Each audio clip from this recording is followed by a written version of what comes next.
Hello and welcome back to Race Recap. My name is Jackson. Last weekend we had the F1 drivers taking to the Silverstone track, a very famous racetrack in the United Kingdom.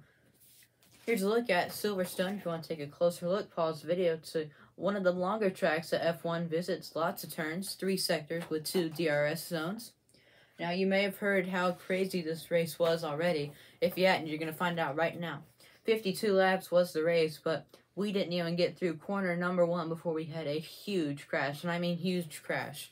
It was immediately a red flag, and it all started when, really at the start of the race, when the 6 Williams, Nicholas Latifi, who had a great qualifying start in Q3, made it all the way through Q3 to start 10th, he shot the gap between George Russell and Zhou Guanyu and the Alfa Romeo, and Pierre Gasly tried to follow him, and up through corner number 1, Russell cut off Gasly, and he was not clear of the Alpha Tauri. Russell slid down into the Alfa Romeo of Zhou Guanyu, and actually flipped over that Alfa Romeo. I guess it hit him at the right place, and he was on his roof through the gravel trap in turn number 1 at a high rate of speed on his roof.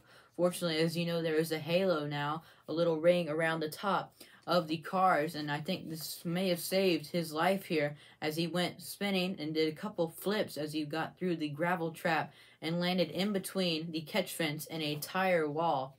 It was a big impact crash. Also, back behind this, there was some hard hits as well. Alex Albon in the 23 Williams was checking up as he got hit from behind by the 5 of Sebastian Vettel, and he hit hard, nose first, into that inside concrete wall, came back across the track and clipped the 31 of Esteban Ocon in the right front, and Yuki Tsunoda also had some wing damage to his Alpha Tauri, and fortunately it was a lengthy red flag because they had to flip over the Alfa Romeo and get Zhou Guanyu out of there. He was okay, and I believe Albon was transported to a local hospital after that hit, but he is now okay. And this did take out Albon, Zhou Guanyu, and George Russell got out of his car, I believe, to check on him, and when he got back in the car, he could not get it restarted, and he had to get helped back to his pit road, which I guess is against the rules, so they had to retire him from the race. But it looked like he just had a little bit of suspension damage, like Esteban Ocon, and they were able to fix that Alpine and the red flag, along with the front wing of Tsunoda's car.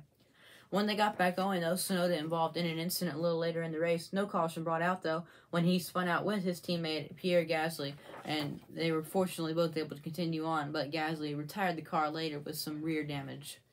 And then the final safety car, actually another safety car, it was for the 31, Esteban Ocon, possibly related to that earlier incident in the start of the race. He stopped it on the front straightaway, and that had to bring out a full course caution. It would turned out to be fuel pump issues that were in that Alpine 31. But it would be Carlos Sainz getting his first career F1 win, and Max Verstappen was actually, looked like he was going to be challenging him for the win until earlier in the race. He ran over some debris, I believe, which caused some internal damage and a performance loss, so he finished, I think, back in 7th, 8th, 9th position, so not getting too many points this weekend, which opened up the door for his teammate, Sergio Perez, who had some damage as well on that earlier restart. Fortunately, was able to get back up to a podium spot. Great comeback for him. And then Lewis Hamilton, the hometown British driver, was able to get on the podium in that 44 car. Well, that's all for Race Recap. Come join us next weekend when we have the Grand Prix of Austria and the F1 drivers tackling the Red Bull Ring.